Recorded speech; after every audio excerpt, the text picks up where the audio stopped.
বন্ধুরা, আজকে সকালে জলখাবার লুচি আলুর তরকারি। তো আমি সকাল সকাল লুচি বানাই, আলুর তরকারি করছি।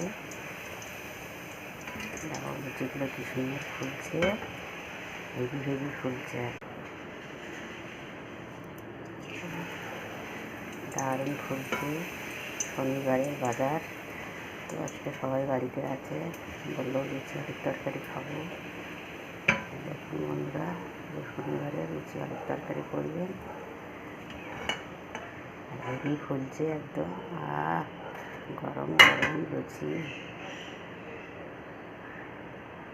বন্ধুরা, আমি এখন আলুর তরকারি বানাচ্ছি, তারপরে আলুর তরকারি দিচ্ছি।